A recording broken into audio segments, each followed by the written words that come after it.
Assalamualaikum warahmatullahi wabarakatuh.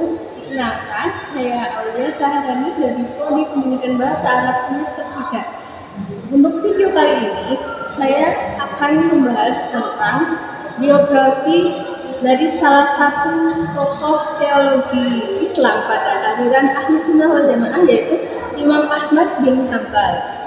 Simak videonya. Nama lengkap dari Imam Ahmad bin Hambal yaitu Ahmad bin Muhammad bin Hambal bin Hilal Al-Arabi Al-Ajlani Asy-Syaibani. Nah, banyak sekali pelopor atau tokoh-tokoh utama itu yang terlahir dalam kabilah Asy-Syaibani, yaitu salah satunya adalah Imam Ahmad bin Hambal Asy-Syaibani itu sendiri. Jadi Imam Ahmad bin Hambal itu adalah imam dalam Ahlus Sunnah wal Jamaah. Beliau juga pelopor dari ilmu fikih dan beliau membangun dasar dalam mempelajari fikih. Nah, ayah dan ibunya itu berasal dari keluarga atau dari kota Maru. Dan saat dalam kandungan ibunya pergi ke Baghdad, dan saat itulah dalam perjalanan Imam Ahmad bin Hambal itu pun lahir di kota Baghdad tahun 164 Hijriah atau 780 Masehi Rabiul Awal. Guru pertama dari Imam Ahmad bin Hambal ini adalah seorang murid senior dari Imam Abu Hanifah, yaitu Abu Yusuf Al-Qadhi.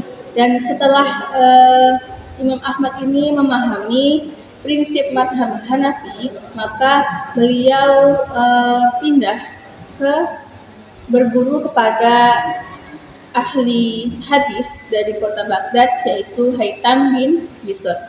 Nah, jadi tidak hanya di kota Baghdad, Imam Ahmad ini juga menuntut ilmu itu di berbagai kota seperti Mekah, Madinah, Suriah, dan Yaman. Dan Imam Ahmad juga bertemu dengan Imam Syafi'i di kota Mekah. Jadi pada saat itu beliau memiliki pemikiran tersendiri terhadap ilmu fikih. Nah, setelah Imam Ahmad ini berguru kepada Imam Syafi'i, maka beliau pun bisa merumuskan pendapatnya sendiri terhadap ilmu fikih.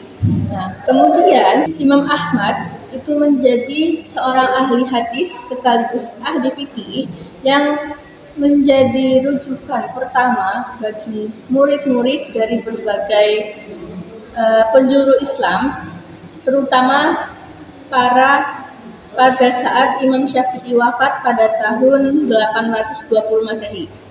Nah, jadi Imam Ahmad ini seolah-olah menjadi rujukan para ulama bagi para penuntut ilmu senior ataupun dari kalangan junior. Dan dengan ketenarannya Imam Ahmad ini, beliau tetap bersikukuh dengan hidup dalam kesederhanaan. Nah, jadi beliau juga menolak untuk menerima hadiah-hadiah dari orang-orang, terutama pada tokoh-tokoh politik. Nah, dari kisah Imam Ahmad bin Hambal yang tetap bersikukuh dengan hidup kesederhanaannya dan tetap rendah hati, walaupun beliau saat itu menjadi pelopor atau terkenal dalam segi ahli hadis ataupun ahli fikih. Beliau juga pada saat itu Abu Dawud mengatakan bahwa majelis Imam Ahmad itu adalah majelis akhirat. Kenapa? Karena pada saat majelis ataupun hal apapun itu, beliau tidak pernah membicarakan sama sekali tentang perkara dunia. Yang dibahas hanya ilmu ataupun perkara akhirat. Kemudian pada tahun 813 sampai 833 Masehi itu adalah masa di mana pada kehidupan Imam Ahmad bin Hambal banyak sekali cobaan-cobaan yang datang kepada beliau, termasuk ketika dunia Islam itu dipimpin oleh Khalifah Al-Ma'mun, yaitu khalifah yang terpengaruh pada pemikiran aliran Mu'tazilah, yang dimana filosofisnya memperjuangkan peran rasionalisme dalam semua aspek kehidupan. Nah, jadi masyarakat di sana itu tidak boleh hanya mengandalkan Al-Quran dan Sunnah saja, tetapi mereka harus menggandakan filosofis yang pertama kali dibawa oleh Yunani kuno. Khalifah Al-Ma'mun ini selalu memaksakan keyakinan baru tersebut dan berbahaya kepada semua orang, termasuk para ulama, dan para ulama di sana pun menutupi dengan meyakini pemikiran Mu'tazilah tersebut demi untuk tidak ada penganiayaan penguasa. Nah, berbeda dengan Imam Ahmad bin Hanbal itu sendiri. Beliau tetap bersikukuh untuk menolak pemikiran Mu'tazilah tersebut dengan tetap berteguh pendirian dalam keyakinannya beliau sendiri. Dikarenakan Imam Ahmad bin Hanbal tersebut tidak mau menyetujui pemikiran Mu'tazilah dari Khalifah Al-Ma'mun ini, maka Al-Ma'mun itu pun mengetahui dan beliau memerintahkan kepada prajuritnya untuk membawa Imam Ahmad bin Hanbal tersebut ke hadapannya.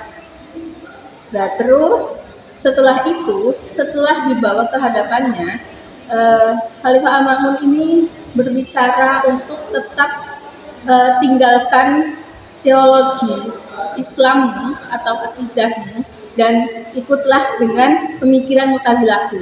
Tetapi Imam Ahmad bin Hanbal pun tetap menolak hal itu sampai beliau dibawa ke Mihna atau lembaga penyiksaan untuk disiksa, dan saat itu penyiksaan Imam Ahmad bin Hanbal ini adalah penyiksaan yang dilakukan dengan sangat parah. Karena penyiksaan ini sangatlah parah dan disaksikan oleh semua orang, ada satu orang berkomentar bahwa gajah pun itu tidak akan mungkin bisa bertahan dalam penyiksaan tersebut. Tetapi Imam Ahmad bin Hanbal ini tetap saja bertahan sampai beliau pingsan berkali-kali.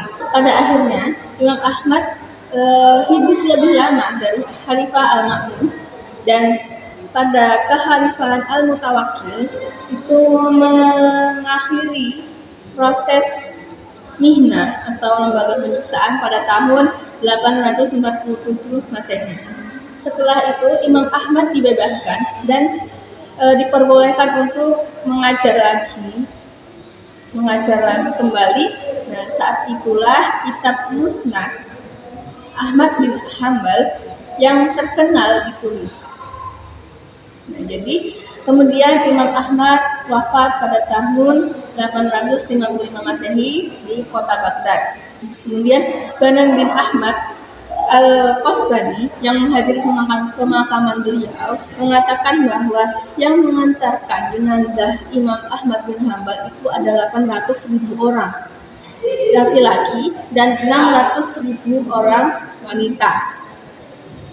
Nah, warisan beliau tidak hanya dalam segi hadis saja, namun beliau memiliki peran penting dalam melestarikan kesucian keyakinan Islam dan kaum muslimin dalam menghadapi penganiayaan politik yang sangat intens.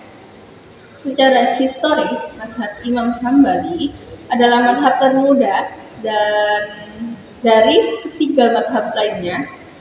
Banyak ulama besar sepanjang sejarah Islam yang sangat terpengaruh oleh Imam Ahmad dalam pemikirannya. Di antaranya yaitu Abdul Qadir Al-Jailani, Muhammad bin Abdul Wahhab, dan Ibnu Katsir, dan lain sebagainya.